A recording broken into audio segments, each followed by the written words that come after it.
Good morning, everyone. Welcome to the program. I'm Megyn Kelly, and we begin this Thursday morning with a story that shook the nation to its core and is now back in the headlines.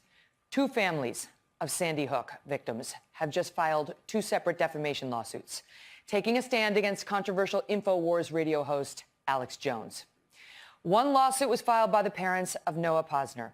The other was filed by Neil Heslin, whose son Jesse was just 6 years old when he was killed. The parents are fighting back now against what they say has been years of mental anguish caused, they say, by Jones's long history of harassing the Sandy Hook families. For years, Jones has been making claims that the Sandy Hook massacre was a hoax and that the parents and the media were acting. And it is not just Sandy Hook. Jones has taunted many other grieving families over the years. He has said that the September 11th terror attacks were an inside job. More recently, he claimed that Parkland's Stoneman Douglas shooting, that the survivor David Hogg, he says, was a crisis actor. During the 2016 campaign, President Trump admitted that he was a fan of Alex Jones's and even appeared on his radio program. Prior to our NBC News piece on Jones last summer, the Trump White House had actually been pushing out information taken directly from Infowars. In their newly filed lawsuit, Noah Posner's parents say that Infowars defamed them by claiming that Noah's mother faked an interview in Newtown with CNN's Anderson Cooper just a week after the shooting. Alex Jones repeatedly claimed that Anderson Cooper was not actually even in Newtown, Connecticut, conducting interviews with the grieving parents. And less than a year ago, Jones was still calling into question the credibility of those interviews. Watch. They glitch. They're recycling a green screen behind him. When he turns, his nose disappears repeatedly because the green screen isn't set right. Something that can happen to any anchor when you're reporting live from the field. There's a video glitch. It has nothing to do with the green screen. Neil Heslin, too, has been a repeated target of Infowars and had a message for Alex Jones when I interviewed Neil last July. I lost my son. I buried my son. I held my son with a bullet hole through his head. I dropped him off in 904. That's when we dropped him off at school with his book bag.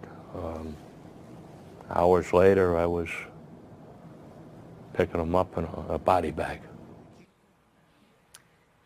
Because nothing is sacrosanct to Alex Jones, he and his team renewed their attacks on Heslin and others last summer, again claiming that Neil is a liar. Take a listen to their show. Fact checkers on this have said cannot be accurate. He's claiming that he held his son and saw the bullet hole in his head. That is his claim. Now, according to a timeline of events and a coroner's testimony, that is not possible. The coroner said none of the parents were allowed to touch the kids or see the kids, and maybe they, meaning at the school. I'm sure later maybe the parents saw their children. The point is that because the media lies so much, you can't blame the public asking questions, and you can't ban free speech of people that are asking questions. Joining me now for his first interview since filing his lawsuit, Neil Heslin, along with his attorney, Mark Bankston. Thank you both so much for being here, Neil. Good to see you again. So why now? Why, after all the years of his attacks on you, why now? Well, it's accountability and responsibility. It's going on for 4.5, 5 years. The lies, the trauma that he imposes, the pain and suffering with the lies he peddles. And, you know, to say that Sandy Hook was a hoax and it never happened, it's an outright lie. It's a total disrespect to myself, my son, the individuals who lost their lives that day, but it extends so much further than that. It's a disrespect to the community and the law enforcement, the first responders. It's not right, and it needs to stop. Mark, as we just said, it's not just Sandy Hook, but he has been going after the Sandy Hook parents from the beginning. And I know that the Posners have been, a woman went to jail for issuing death threats to them after listening to Jones on Infowars. She's been banned from listening to them anymore, to Alex Jones, and she's sent to prison, and even that hasn't stopped him. No, it has not. There's no sign that he's going away.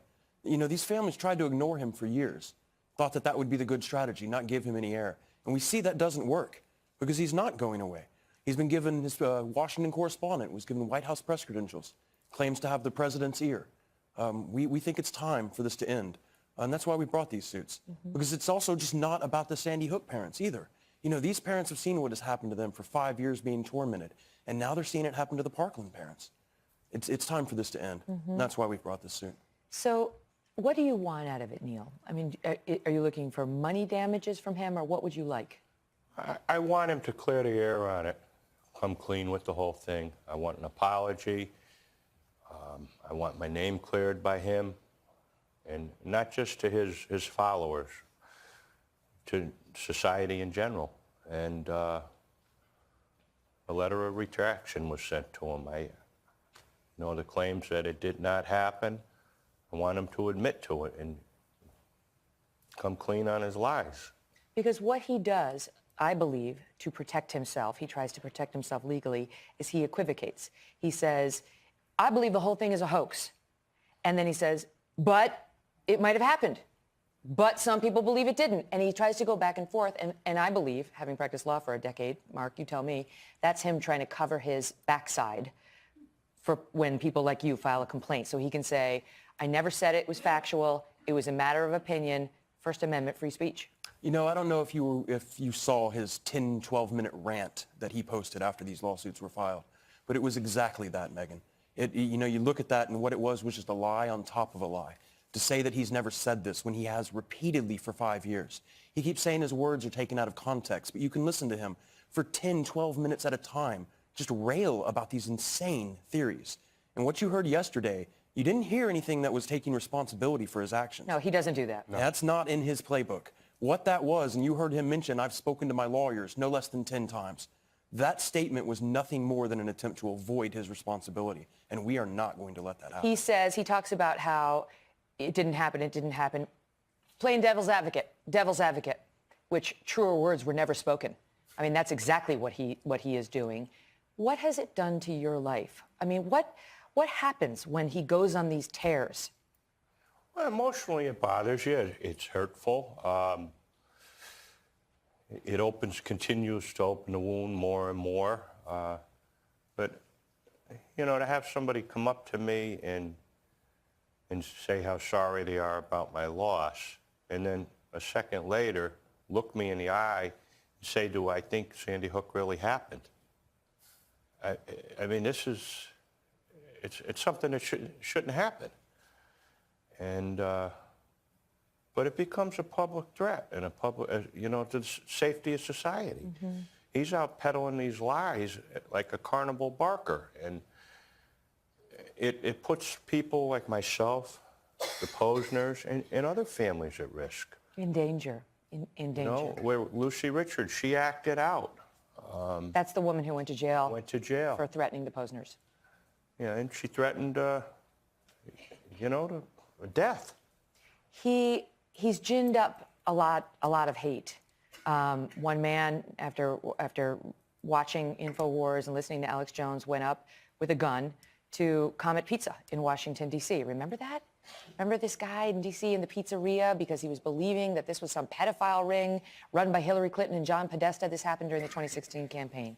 I know, Mark, do you represent this other man who went to Charlottesville as a counter-protester to fight against the white supremacists, who Alex Jones dismissed as working for George Soros and a paid actor? I mean, over and over he disparages people, and then there are real-life consequences to these people. Well, actually, Megyn, the Georgetown School of Law is helping out with the representation of Mr. Gilmore up in Virginia, and they filed a suit not too long ago.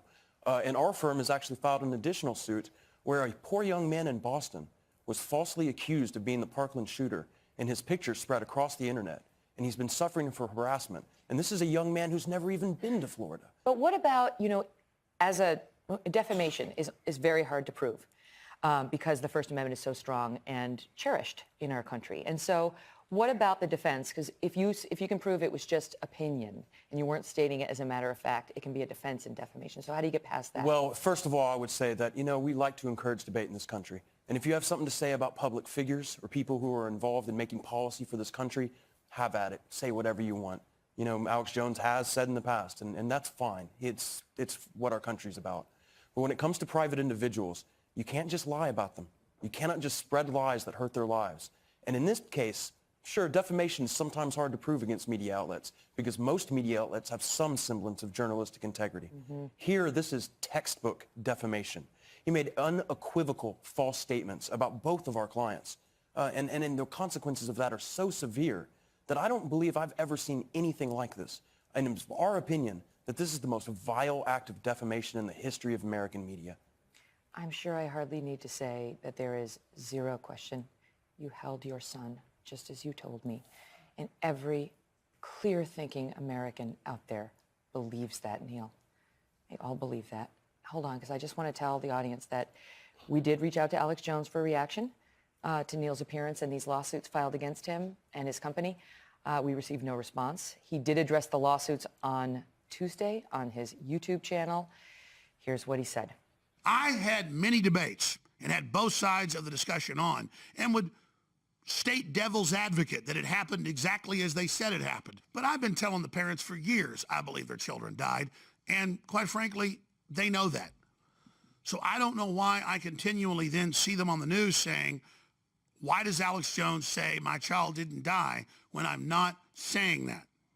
The media continues to misrepresent what I've said, especially in the last 4 years. The lawsuits that have been filed, my lawyers have actually reviewed all the videos previous to this because we knew this was coming, and the suits will be thrown out. They will be dropped because they have no merit. I'll give you the last word, Neil. Oh, I want to add to that, too, with the lies and the propaganda he peddled. He makes a lot of money off that and profits off of it. And he's profiting off of my loss in a tragedy that affected me. That's not right either. But I'm not backing out of this lawsuit. If it comes to a knockdown, drag-out fight in the Travis County Courthouse, that's what it'll be. And there is a real question about how long he can continue this with impunity.